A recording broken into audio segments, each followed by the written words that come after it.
Cristy Lee here with Driveline Forensics. Today, we're going to put the drive carrier assembly back into the vehicle. The good news, it's easier than you think. So let's get in there and prove how easy it really is. To get it done right, you're going to need safety straps, chains, rags, a die grinder with an abrasive pad, a good brake and parts cleaner, Dana-approved RTV, scissors, an impact gun, an offset socket wrench, combination wrench, a torque wrench, a 24mm adapter, and of course, safety glasses. The vehicle is still grounded from when we took the carrier out, and the carrier flange is still supported with chains, and we've got a strap on the drive shaft. Now, before you do anything, make sure your guide pins are installed at 3 and 9 o'clock. They might still be in place from the removal, but in case you took them out to clean the surface area, just make sure you put them back. Because once we start getting into RTV, time matters. And I'll show you what I mean in just a minute. I've already cleaned the carrier ring surface with an abrasive pad on my die grinder. I was really careful to get all of the gunk off without removing any of the metal. I also inspected for cracks, nicks, and burrs on the machine surface. Basically, I'm looking for anything that might affect the sealing. I'm also going to check the carrier bolt holes and studs for damage and foreign material. If any fasteners are damaged or there are loose studs or cross-threaded holes, make sure to replace them. I also used a good solvent to remove any gunk, debris, or old RTV that's left behind. I'm just getting everything ready to reassemble the assembly. Now, everyone watching has probably installed RTV before, but we could all probably use a few RTV reminders, what I call RTV 101. When you use RTV, cut the tube opening to about 1/8 of an inch so your beads stay the right size, because when it comes to RTV, more ain't always better. And don't flatten out the beads, you'll get a better seal and less mess. Okay, everybody good with that? All right, awesome, let's keep going. Now I'm going to use my Dana-approved RTV on the carrier ring, starting at the center of the carrier ring and then around all the bolt holes.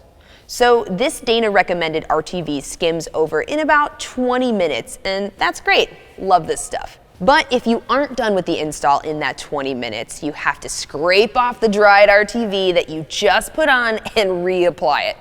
That's why you want to have your pins in place and be ready to go, because now we're working against the clock.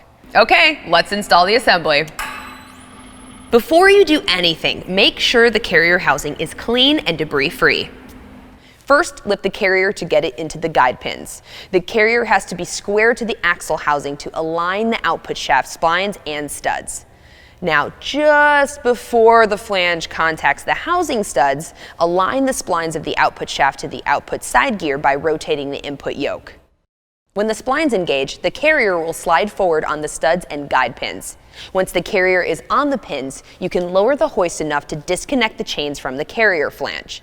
Now you can pop on the stud washers, nuts, and bolts and start the bolts by hand. Then snug them down in a crisscross pattern with your impact gun. Once you've got everything snugged down, you're good to take out the guide pins. Use a combination wrench to get the bolts behind the power divider. Then you can use the torque wrench with the 24mm adapter to torque everything down to spec.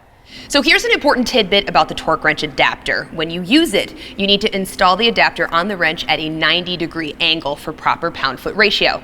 Can anyone guess why? Anyone?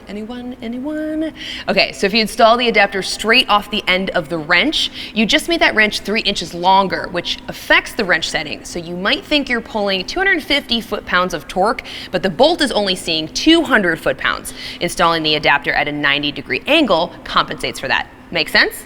Okay, good. Now let's put in a new axle shaft gasket. We're going to put everything back in the way it came out, so I figure you can either play the carrier removal video in reverse or just keep watching. Remember, the shafts are different lengths, so don't mix them up. Now reinstall the washers and nuts and torque to OEM specs. Now let's finish her up and reinstall the drive shaft. Pay close attention that the bearing cups are completely seated between the yoke nibs. Then torque the strap bolts to spec with the torque wrench. Finally, refill the axle with new lube and fill it so the lube level is at the bottom of the fill hole in the rear cover of the housing, not below. Remember, the lube should be ready to run out. And that's it. All done, you guys. Nice work. And hey, If you're making more repairs today, check out our full Driveline Forensics video library and take us along. We're here for you and love helping out. Thanks for watching.